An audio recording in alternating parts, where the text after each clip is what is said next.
Dans ce chapitre, nous allons voir une méthode pour calculer l'inverse d'une matrice quelconque de manière efficace. Cette méthode est une reformulation de la méthode du pivot de Gauss pour les systèmes linéaires.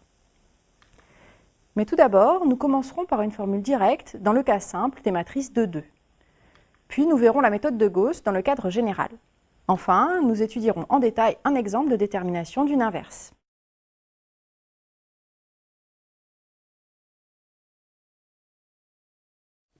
Commençons par le cas particulier des matrices 2-2. Considérons la matrice 2-2 A égale ABCD. On a alors la proposition suivante. Si AD moins BC est non nul, alors d'une part la matrice A est inversible et d'autre part on connaît son inverse. A moins 1 est égal à 1 sur AD moins BC fois la matrice de coefficients D moins B moins C A. La démonstration est directe. On appelle B la matrice 1 sur AD moins BC fois D moins B moins C A, qui est notre candidat pour l'inverse de A. On vérifie alors facilement que le produit AB est égal à la matrice identité d'ordre 2. De même que le produit BA. Ma matrice B vérifie AB égale BA égale l'identité. La matrice A est donc inversible et son inverse est B.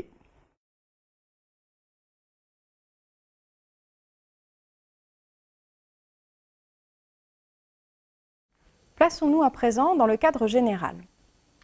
La méthode pour inverser une matrice quelconque grand A consiste à faire des opérations élémentaires sur les lignes de A jusqu'à transformer la matrice A en la matrice identité. Nous allons voir dans un instant en quoi consistent ces opérations sur les lignes. On fait simultanément les mêmes opérations en partant cette fois-ci de la matrice identité. À la fin, lorsque la matrice A est transformée en l'identité, alors la matrice I initiale est transformée en A-1, l'inverse de A. En pratique, on fait les deux opérations en même temps sur A et sur I en adoptant la disposition suivante. À côté de la matrice A que l'on souhaite inverser, on en ajoute la matrice identité pour former le tableau AI. Sur les lignes de cette matrice augmentée, on effectue des opérations élémentaires jusqu'à obtenir le tableau IB. Et alors, la matrice B vaut l'inverse de A.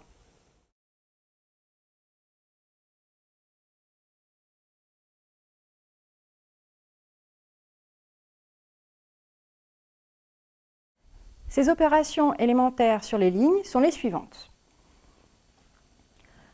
On peut remplacer une ligne LI par lambda LI, où lambda est non nul. C'est-à-dire qu'on peut multiplier une ligne par un réel ou un scalaire non nul.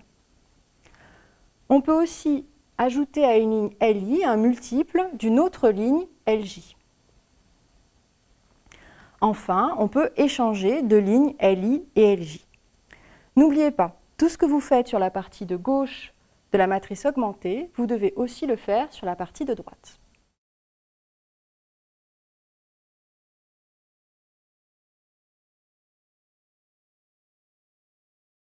Passons tout de suite à un exemple et calculons l'inverse de la matrice grand A suivante.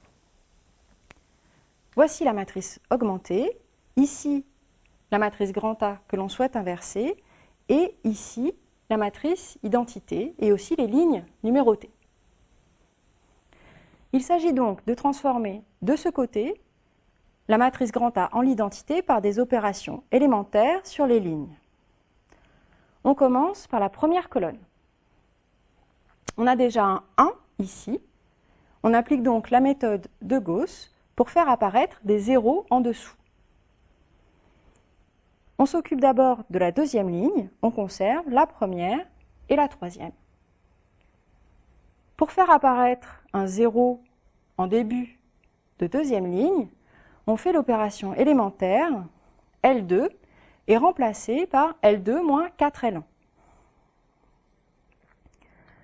Sur la partie gauche, on obtient 4 moins 4 fois 1 égale 0, c'est ce que l'on souhaitait. 0 moins 4 fois 2 égale moins 8. Moins 1 moins 4 fois 1 égale moins 5. Et on fait la même opération sur la partie droite, c'est-à-dire L2 est remplacé par L2 moins 4L1, ce qui donne 0 moins 4 fois 1 égale moins 4. 1 moins 4 fois 0 égale 1. Et 0 moins 4 fois 0 égale 0. On souhaite à présent faire apparaître un 0 sur la première colonne à la troisième ligne. Donc,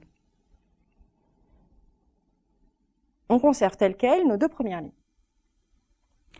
Et on remplace L3 par L3 plus L1. Ce qui donne à gauche 0, 4, 3 et à droite 1, 0, 1. Ce n'est bien sûr pas encore fini.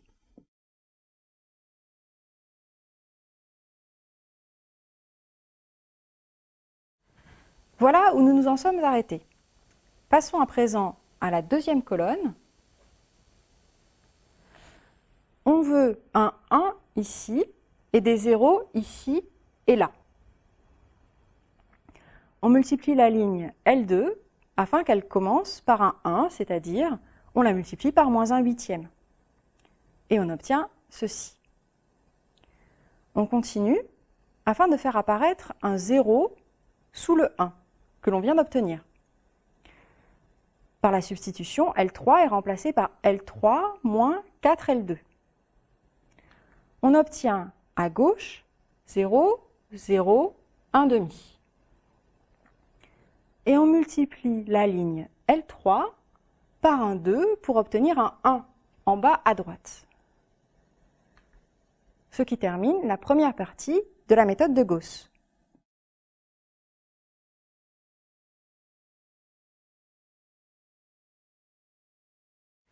À l'étape précédente, nous avons obtenu cette matrice, c'est-à-dire qu'à gauche de notre matrice augmentée, nous avons à présent des 1 sur la diagonale et des 0 en dessous.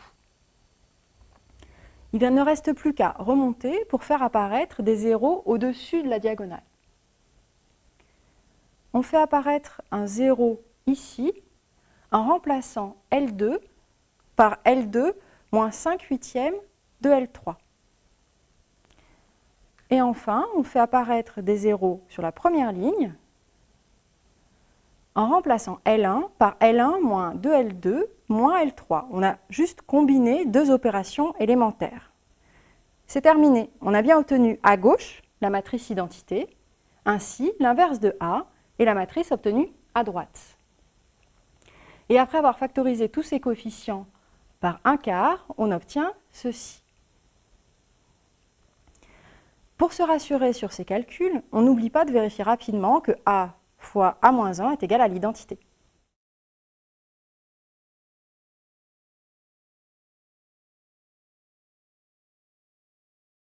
Mettez immédiatement ce que vous venez d'apprendre en pratique.